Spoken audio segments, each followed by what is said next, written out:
Donc, nous sommes invités à réfléchir sur le royaume de Dieu et qu'on appelle aussi le royaume des cieux. Et le titre présent, c'était « Est-ce que le royaume des cieux est de ce monde ou n'est pas de ce monde ?» Alors, avant même que Jésus enseigne, sa venue est annoncée par Jean-Baptiste. Or, il disait, en ce jour-là, survient Jean le Baptiste, proclamant dans le désert de Judée, « Repentez-vous, disait-il, car le royaume des cieux est tout proche. » Donc Jean-Baptiste a le terme déjà dans la bouche, si on peut dire. Il sait de quoi il parle, et nous ne savons pas a priori. Pourquoi Jean dit que le royaume des cieux est tout proche? Il se trouve que ce Jean a été prophétisé par le prophète Isaïe. Quand dans Isaïe, on lit « Voix de celui qui clame dans le désert, préparez le chemin du Seigneur, rendez droit ses sentiers. » C'est dans Matthieu aussi, évidemment. Et de la même façon, tout au début de l'enseignement de Jésus, quand il commence sa proclamation, il dit « Repentez-vous, car le royaume des cieux est proche. » Ça, c'est dans Matthieu, chapitre 4. Donc, Jésus utilise exactement le même terme que Jean. Et il faut croire que les gens à qui il s'adresse ont une certaine idée de ce que ça signifie, le royaume des cieux. Alors, qu'est-ce que signifie cette formule? Parce que si on regarde la traduction, on peut lire « le royaume des cieux s'est approché », comme dans la Vulgate, apopim quavit. Et ça signifie qu'il n'était donc pas proche jusqu'à présent. Et sans doute qu'il était même éloigné. Et on peut se demander quel événement s'est-il donc produit pour que Jean puis Jésus disent que le royaume des cieux est proche? Et de quelle proximité s'agit-il? Alors il faut retourner à lire la prophétie d'Isaïe pour bien comprendre. C'est que cette prophétie se réalise dans la personne de Jean. Il est bien la voix qui proclame dans le désert, et elle se réalise également en Jésus, comme on peut le voir, parce que ce qui était obscurément annoncé devient clair par sa venue. Qu'est-ce que disait Isaïe? Isaïe disait « Le peuple qui était assis dans les ténèbres a vu une grande lumière, et pour ceux qui étaient assis dans le sombre pays de la mort, une lumière s'est levée. » Ça, c'est dans Isaïe, chapitre 8. Le royaume des cieux qui s'approche est donc cette lumière. Et tel est le témoignage de l'évangéliste Matthieu. Pour le comprendre, il faut se souvenir qu'une citation écrite dans les évangiles peut signifier la référence à un long passage que tout le monde connaît par cœur, oralement bien sûr. C'est le cas ici, car la suite de la prophétie explique en quoi consiste cette grande lumière. Donc je cite Isaïe, « Car un enfant a été enfanté pour nous, un fils nous a été donné, et la souveraineté sera sur son épaule. » Voilà la prophétie du royaume. Et son nom sera appelé admirable, conseiller, Dieu, fort, Père de l'éternité, prince de la paix. Donc ce sont des noms divins. Pour une souveraineté plénière, pour une paix sans fin, sur le trône de David et sur son royaume, pour l'affermir et le soutenir par le droit et la justice, de maintenant et à toujours, le zèle de Yod et Vav et des armées fera cela. Donc ça, c'est dans le chapitre 9 d'Isaïe. Et donc cet enfant qui est annoncé est aussi la lumière annoncée. Et cette lumière établira un royaume éternel. Et comme il est précisément prophétisé qu'il soit Dieu, évidemment, ce sera un royaume de Dieu. Mais quand on considère ces choses, les prophéties d'Isaïe rapportées par les évangiles, qui peut affirmer la réalisation de ces prophéties? Eh bien, c'est nécessairement un disciple de Jésus, ayant compris sa messianité, que c'est vraiment lui, le Sauveur annoncé, et plus encore, sa divinité. Parce que si quelqu'un ne croit pas à la divinité de Jésus, il ne peut certainement pas voir que c'est Jésus, cet enfant, qui est annoncé. Le royaume des cieux est tout proche. Ce que Jésus proclame est donc précisément son propre royaume. Et effectivement, Jésus parcourt la Galilée en enseignant et en proclamant l'évangile du royaume.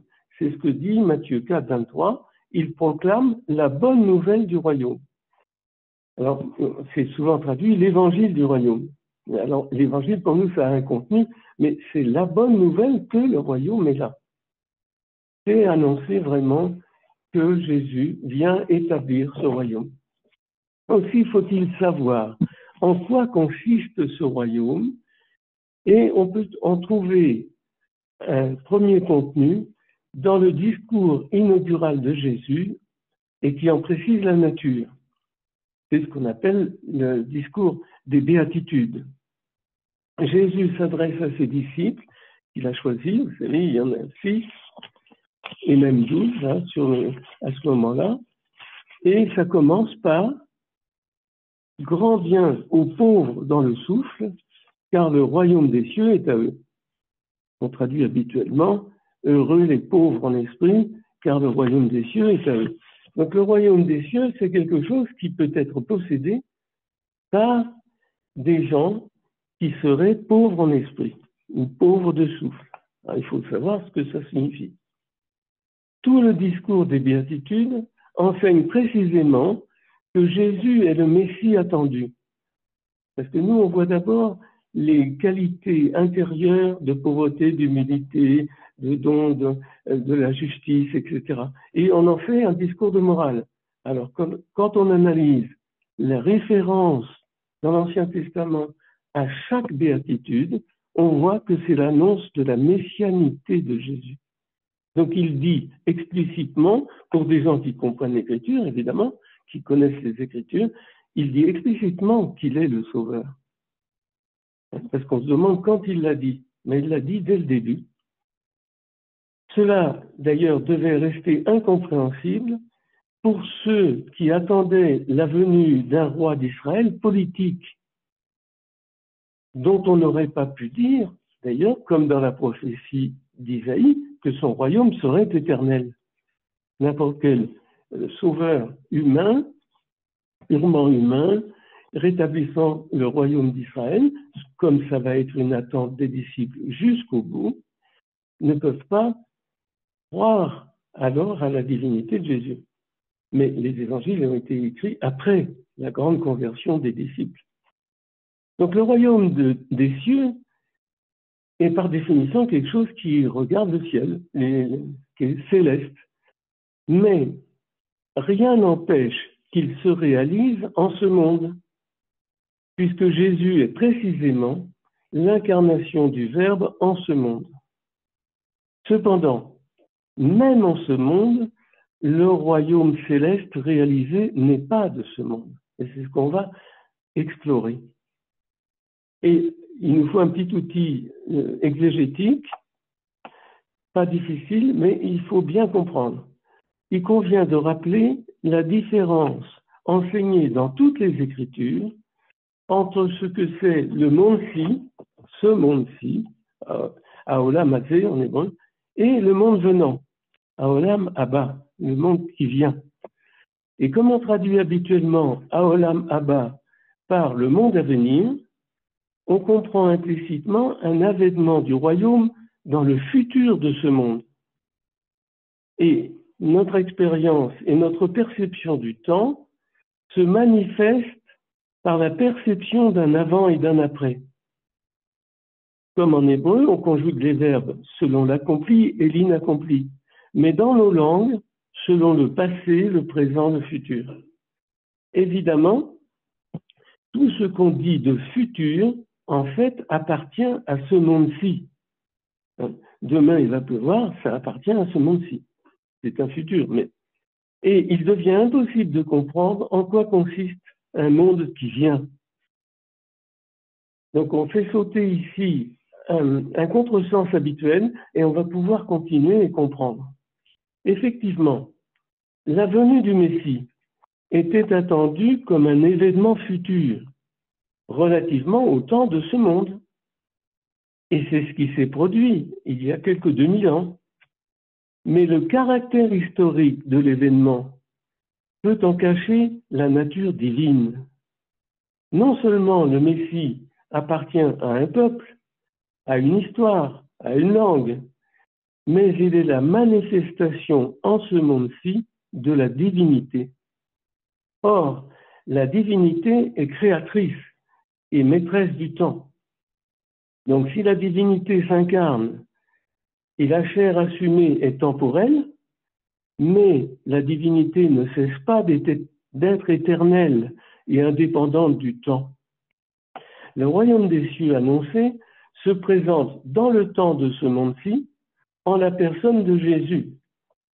Mais justement, la personne de Jésus n'appartient pas à ce monde, comme il le dira, quoi qu'il soit dans ce monde. C'est ce que proclame Saint Jean l'évangéliste. La véritable lumière qui illumine tout homme venait dans le monde. Ou bien on peut traduire la lumière de vérité, lui pour tout homme venant au monde. Cette véritable lumière n'est pas de ce monde, mais elle est du monde venant. Alors, pourquoi appelle-t-on cette lumière du monde venant, l'appelle-t-on royaume des cieux?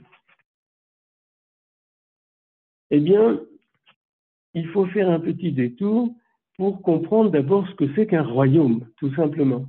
Et dans le contexte, nous allons choisir l'exemple d'un royaume bien connu de tout le monde du temps de Jésus, à savoir le royaume de David, qui est la figure même du royaume, et David, la figure du roi. Et donc, on va essayer de voir comment le royaume de David est une figure du royaume de Dieu, et en tirer certains enseignements. Alors, la question toute bête, qu'est-ce que c'est qu'un royaume? Alors, historiciste de ce monde-ci, en donne de multiples descriptions. Alors, je reprends quelque chose que j'ai oublié de dire tout au début. Tout au début, c'est de dire que la conférence, puisqu'il y en a deux, il y a la conférence d'aujourd'hui et celle de demain, elle va être distribuée en 8 points. Et donc, j'annonce les titres pour qu'on puisse suivre le développement. Donc, la première, ce que nous venons de le dire, mais uniquement par téléphone, c'était le royaume de Dieu annoncé par Jean-Baptiste et Jésus. Bon, ça introduit dans les Écritures la notion de royaume des cieux. Le deuxième point que je vais aborder, c'est le royaume de David comme figure du royaume de Dieu. Le troisième point sera l'analogie des royaumes. Comment on peut construire des analogies qui fonctionnent? Et le quatrième point pour aujourd'hui, quid cite à partir du sermon de Saint Bonaventure sur le royaume des cieux, car il a fait un très très beau sermon sur le royaume des cieux, que je vais utiliser en partie. Et il demande, mais qu'est-ce que c'est? Qu'est-ce que c'est que ce royaume des cieux? Et il a des réponses très intéressantes. Et ça sera pour aujourd'hui. Pour demain, c'est où est le royaume des cieux? Cinquième point. Sixième point, quelles sont les qualités du royaume de Dieu? Septième point, pour ensuite, à qui appartient le royaume des cieux? Et huitième point, le royaume de Jésus siégeant à la droite du Père. Ça, c'est le programme, donc, pour aujourd'hui et pour demain. Donc, je reprends le point numéro 2 sur le royaume de David comme figure du royaume de Dieu. Donc, qu'est-ce qu'un royaume? On connaît bien ça dans l'histoire, et en particulier, même dans des civilisations totalement différentes de la nôtre, puisque, par exemple, en Chine, on parle des royaumes combattants qui sont à peu près à la même époque que les Asmonéens et Jésus. Et je prend une prophétie d'Ézéchiel qui va nous faire ce rapprochement. Et parce que Ézéchiel annonce aussi la restauration du royaume d'Israël. Alors je lis le passage d'Ézéchiel, un peu long, mais ça vaut la peine de faire très attention. Ainsi parle le Seigneur Yod et Vav-Hé. Voici, je vais prendre les fils d'Israël parmi les nations où ils sont allés. Je les rassemblerai de partout et les ramènerai sur leur terre. J'en ferai une seule nation, Goy Echad, dans le pays, sur les montagnes d'Israël. Et un roi unique, Melech Echad, sera pour eux tous comme roi. Et ils ne formeront plus deux nations, ils ne seront plus divisés en deux royaumes. Et ils ne se rendront plus impurs avec leurs idoles immondes et leurs horreurs, avec toutes leurs révoltes. Je les sauverai, je les retirerai de tous les lieux où ils habitent et où ils ont péché, et je les purifierai. Donc cette prophétie de la restauration du royaume, c'est aussi une prophétie religieuse. Et ils seront pour moi un peuple, dit Dieu, et moi je serai pour eux comme Dieu. Et ça va être le refrain de la prophétie. Mon serviteur David sera roi sur eux. Et Ézéchiel, c'est bien après le royaume de David. C'est bien une prophétie qui utilise la figure de David comme figure du roi à venir. Mon serviteur David sera roi sur eux et un berger unique pour eux tous. Ils marcheront selon mes ordonnances, ils garderont mes décrets et les mettront en pratique. Ils reviendront dans le pays que j'ai donné à mon serviteur Jacob, le pays que vos pères ont habité, et David, mon serviteur, sera leur prince pour toujours. Alors c'est pas possible que ce soit un homme purement et simplement qui soit prophétisé, parce qu'on ne peut pas être prince pour toujours quand on est en chair et en os. Je conclurai avec eux une alliance de paix, une alliance éternelle sera pour eux. Je les rétablirai, je les multiplierai, je mettrai mon sanctuaire au milieu d'eux pour toujours. Vous voyez l'insistance du Léolam, Léolam, Léolam, pour toujours. Ma demeure sera chez eux, je serai pour eux comme Dieu, et eux seront pour moi comme peuple. Donc vous voyez, c'est le refrain qu'on trouve bien ailleurs aussi dans les Écritures, c'est l'annonce de Dieu par le prophète Ézéchiel, que je serai pour eux comme Dieu, parce que jusqu'ici, Dieu n'a jamais été vraiment leur Dieu à cause des idolâtries, à cause de leurs immondices, leurs horreurs, comme il dit. Et ils seront pour moi un peuple. C'est-à-dire qu'enfin, il y a un peuple de Dieu qui va être construit. Donc l'histoire, et ça, Ézéchiel, c'est dans l'exil, David, c'est le royaume terrestre, donc ça fait partie de l'histoire de ce monde-ci. Mais il faut remarquer que l'histoire elle-même est un outil de révélation dans la Bible. Il n'y a pas simplement que les images, les paraboles. L'histoire elle-même est révélatrice. Du moins, on l'utilise comme support de révélation. Ainsi, Ézéchiel cite le roi David comme une figure, et il se sert de cette figure pour annoncer un roi à venir, un roi unique. De même, la division du royaume en royaume de Juda et en royaume d'Israël, pour historique qu'elle fût, est aussi une figure prophétique. Pour qu'il y ait un royaume, il faut évidemment un roi, mais aussi un peuple, et il y a un territoire où demeure ce peuple. Le roi doit donner des ordonnances et des décrets, c'est-à-dire une législation ordonnant la vie civile et militaire. Dans le cas d'Israël, les ordonnances viennent de la Torah et d'une jurisprudence nécessaire à son application dans le temps. La Torah, elle est dans ce monde, mais elle n'est pas de ce monde non plus. Mais la jurisprudence, elle est de ce monde et dans ce monde. Et c'est pourquoi elle va pouvoir changer d'ailleurs. Aussi, le vrai roi est Dieu lui-même, donnant la loi et promettant le territoire. La monarchie davidique sera donc une monarchie vicaire, un peu comme le sera, je prends un exemple anachronique, mais que tout le monde va comprendre, un peu comme le sera la monarchie française après le don du royaume de France à Dieu par Jeanne d'Arc. Donc nous avons dans l'histoire un modèle tout à fait extraordinaire. Et ce royaume de France sera redonné de façon vicaire au nouveau roi Charles VII, devenant ainsi lieutenant du Christ.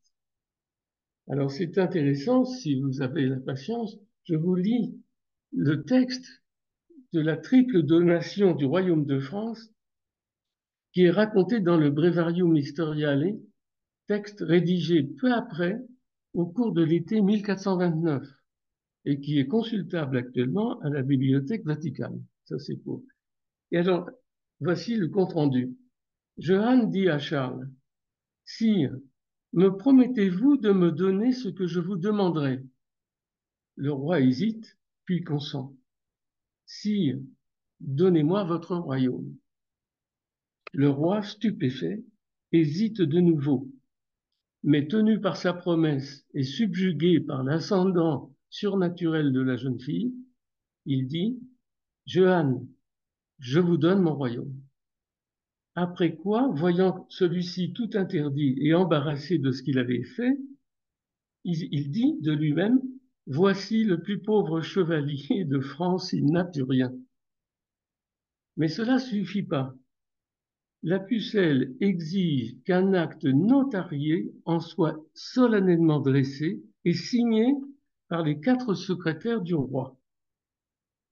Voici la relation. Notaire, écrivez, dit-elle inspirée, le 21 juin de l'an de Jésus-Christ 1429, à 4 heures du soir, Charles VII donne son royaume à Jeanne. Écrivez encore, Jeanne donne à son tour la France à Jésus-Christ. Nos seigneurs, dit-elle d'une voix forte, à présent, c'est Jésus-Christ qui parle, par sa voix. Hein. Moi, Seigneur éternel, je la donne au roi Charles. Voilà. C'est tout à fait étonnant, cette triple donation. Mais quelque chose de cela nous enseigne sur la monarchie davidique, parce que David n'était roi que comme vicaire de Dieu, en fait. Il n'y a pas donc de royaume sans roi, ni peuple, ni loi. Si donc il y a un royaume de Dieu, autre que le royaume davidique inscrit dans l'histoire de ce monde-ci, il faut alors considérer Dieu lui-même comme un roi et chercher un nouveau peuple de Dieu et ses lois. Cependant, le caractère royal de la divinité et la réalité de son royaume sont révélés par des analogies avec la monarchie instituée ici-bas. Et donc, il va falloir naviguer entre les images d'ici-bas et les analogies qui sont possibles pour dire ce qu'est le royaume de Dieu. Donc, Dieu en tant que roi. J'aborde le troisième point. Et donc, qu'est-ce que c'est qu'une analogie? Ça va être l'instrument principal de notre intelligence des choses. L'analogie se dit de deux réalités ayant une certaine ressemblance ou une certaine proportion entre elles. On peut comparer deux réalités si elles ont quelques similitudes, quoique ayant par ailleurs de nombreuses différences. Donc il faut se garder dans une analogie d'identifier les deux termes. Comme quand Jésus dira, le royaume des cieux est semblable à un filet qu'on jette dans la mer. Mais ça n'est pas un filet, c'est semblable. Alors quelle est l'analogie? Et c'est ça qui rend la chose difficile à comprendre dans les paraboles de Jésus. Donc l'Écriture sainte propose de nombreuses analogies entre les choses célestes et les choses terrestres. Et je prends un exemple dans l'enseignement de Jésus, parce qu'il a donné des exemples et il a expliqué, en quelque sorte, comment il parlait par analogie. Souvent, on n'a pas l'idée de le voir. Alors je lis. Si lorsque je vous parle des choses de la terre, vous ne croyez pas, comment croirez-vous quand je vous dirai les choses des cieux? Nul n'est monté aux cieux, sinon celui qui est descendu des cieux, le Fils de l'homme qui est aux cieux. Et comme Moïse a élevé le serpent dans le désert, de même, le Fils de l'homme doit être élevé afin que quiconque croit en lui ne périsse pas, mais ait la vie éternelle. Ça, c'est dans Saint Jean, chapitre 3. Donc Jésus pose une analogie entre des réalités terrestres et des réalités des cieux. On vient de l'entendre. On va regarder un peu plus près. Et il affirme qu'on ne peut pas poser une analogie si on ne connaît les deux réalités. Les choses des cieux sont inconnues aux hommes, mais un homme qui viendrait des cieux pourrait en parler. Il pourrait donc en parler, mais par analogie. Et je cite toujours l'évangile de Saint Jean, celui qui vient d'en haut est au-dessus de tous. Celui qui est de la terre est terrestre, et il parle de façon terrestre. Celui qui vient des cieux est au-dessus de tous. Il témoigne de ce qu'il a vu et entendu, et personne ne reçoit son témoignage. Je fais une petite coupure.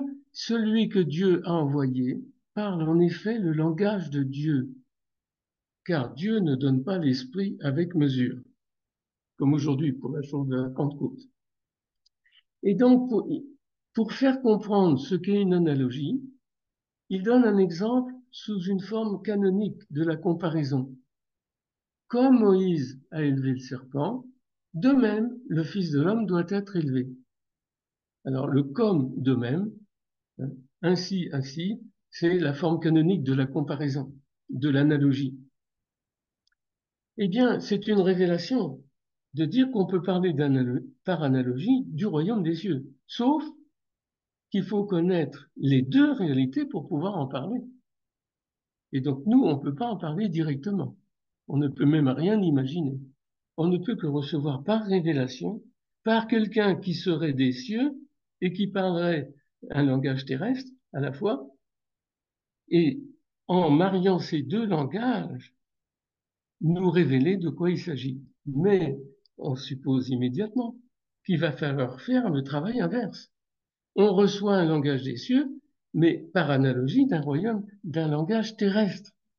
Et c'est ça tout notre problème. Eh bien,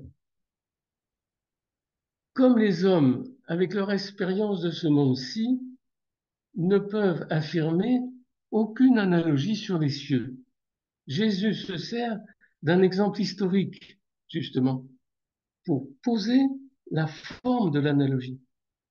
Cet exemple historique est connu de tous, puisqu'il est cité, il est tiré de l'histoire de Moïse, dans le livre des Nombres.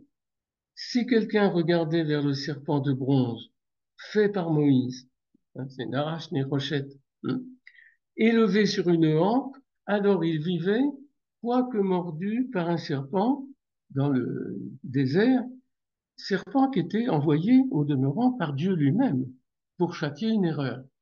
Donc le châtiment contenait en même temps le principe de la guérison, c'est-à-dire que le serpent, on peut s'en faire mordre ou le regarder. Et regarder, mais regardez ce qu'il signifie. Et il se trouve que en hébreu, et même en araméen d'ailleurs, il y a un jeu de mots entre le serpent et la vie. Bon, ça c'est de la grammaire, enfin du vocabulaire. Mais donc il se sert aussi de jeux de mots. Alors, Jésus se sert de cet exemple pour montrer une prophétie qu'on va pouvoir comprendre quand elle va avoir lieu dans sa crucifixion, par laquelle il sera élevé de terre, et ceux qui regarderont vers lui, comme on verra aussi dans les actes, seront sauvés, vivants spirituellement, bien sûr. D'où une analogie très précise entre le serpent et lui-même. Alors souvent on s'effraie de ces choses-là, donc on n'y réfléchit pas plus. Mais il faut réfléchir plus. La compréhension d'analogie n'est pas simple. Quelles sont les similitudes et quelles sont les différences entre les deux réalités analogues? Donc là, c'est très simple, c'est un problème spirituel. Quelle est la ressemblance, et donc toutes les différences, entre le serpent de bronze élevé par un ordre de Dieu d'ailleurs sur la hampe et Jésus élevé sur la croix? Eh bien, tant qu'on ne comprend pas cette analogie, on est hors la révélation. Et pour nous consoler, on peut dire que Jésus a dit, mais qu'il fallait être sage comme des serpents. Donc, il y a un point du serpent qui signifie quelque chose de l'ordre de la sagesse. Ça tombe pas sous le pied d'un cheval, sans jeu de mots, hein, et simple comme les colombes. Il s'agit bien de sagesse, et évidemment, quand on voit Jésus sur la croix, c'est aussi la sagesse incarnée. Mais pour ça, il a fallu regarder ce qu'est un serpent. Alors nous allons y revenir. Alors Pilate, alors je note un autre point de comparaison. C'est justement au moment du procès de Jésus, où évidemment Pilate, qui est romain, ne comprend rien à rien à ce qui se passe. Alors Pilate rentra dans le prétoire, il appela Jésus et lui dit, es-tu le roi des Juifs?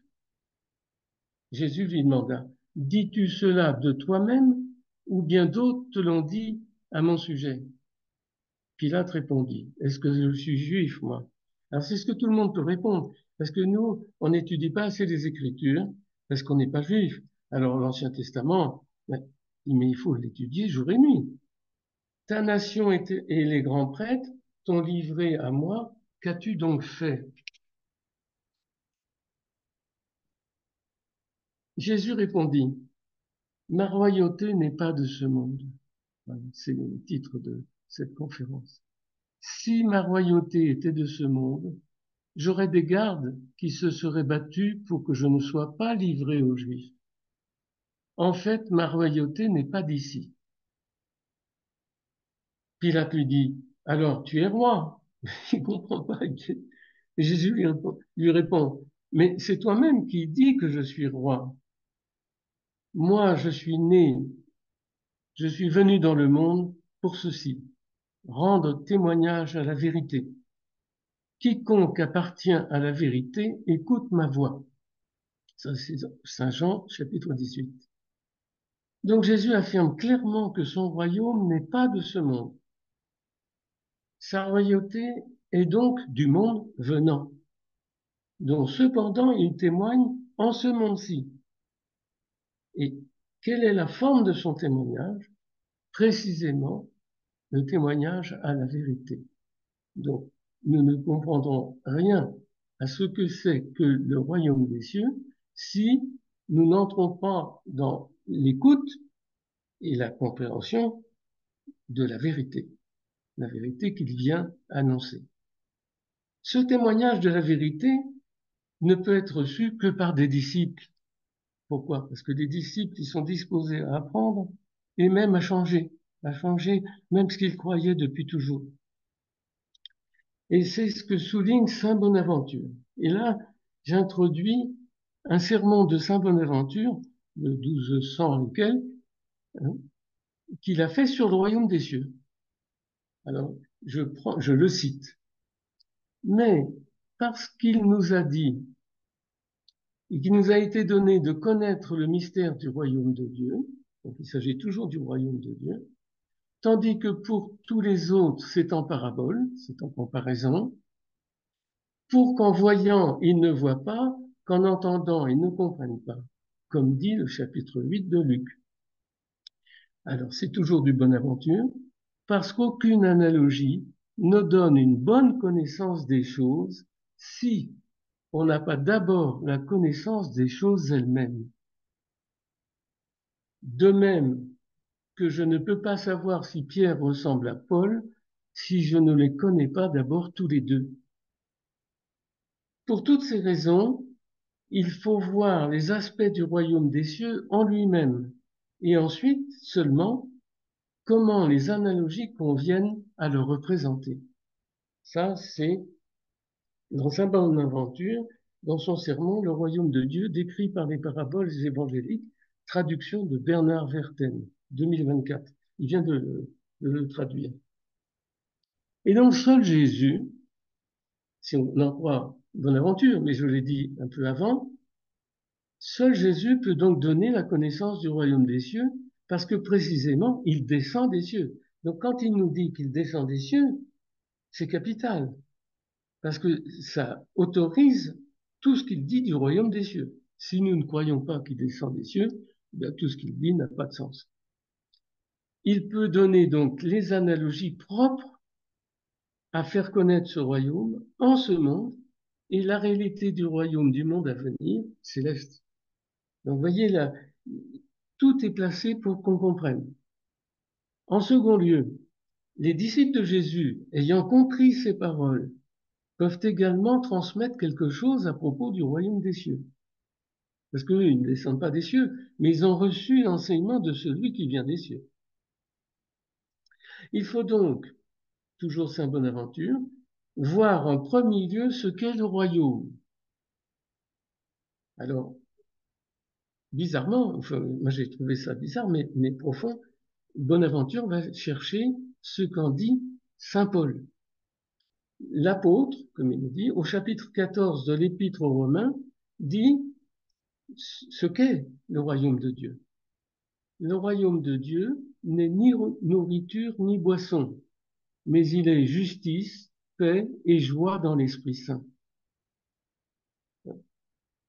Ici, l'apôtre décrit avec pénétration le bonheur du libre arbitre tout entier, qui est une faculté de la volonté et de la raison. Et nous voilà devant une définition du royaume de Dieu, qui n'est certes ni boisson, ni nourriture, ni des affaires d'ici-bas, mais il est justice et il est le bonheur, bienheureux, du libre arbitre. Donc ça, c'est ce qui nous regarde tout entier, qui est une faculté de la volonté et de la raison. Et donc, en dehors de la volonté et de la raison, il va falloir analyser. Nous ne pourrons pas comprendre ce qu'est le royaume des cieux. Et donc, nous commençons la prochaine conférence sur le 4e point. Je fais une petite bande-annonce. Quid sit, comme dit Saint Bonaventure. Qu'est-ce qu'il est, ce royaume? Et je le reprendrai demain, mais c'est bien de l'avoir entendu et de le méditer toute cette nuit. Saint Bonaventure pose la question, qu'est-ce donc le royaume de Dieu? Et il répond. Je reprendrai. Donc même si tout le monde n'entend pas bien cette fois-ci, on va le répéter 2 ou 3 fois. Le royaume de Dieu n'est rien d'autre qu'une influence divine rectifiant sans exception les jugements de la raison, rassérénant et pacifiant les décisions de nos facultés intérieures, assouvissant ou encore réjouissant les désirs de la volonté. Ainsi, la justice n'est rien d'autre que la rectification universelle des jugements de la raison. La paix n'est rien d'autre que la sérénité universelle des décisions de nos facultés intérieures. La joie n'est rien d'autre que la satisfaction universelle des désirs de la volonté. C'est alors que règne le libre arbitre et le royaume de l'âme est totalement pacifié, ce qui ne peut advenir dans le monde présent. Donc il a une idée du monde présent, et non pas du monde à venir, mais du monde venant. En effet, que tous nos jugements soient droits, que toutes nos décisions soient sereines, que tous nos désirs soient assouvis, voilà qui est impossible tant que nous sommes dans la vie d'ici-bas. C'est le début de la prochaine conférence. Pour ce soir, c'est terminé.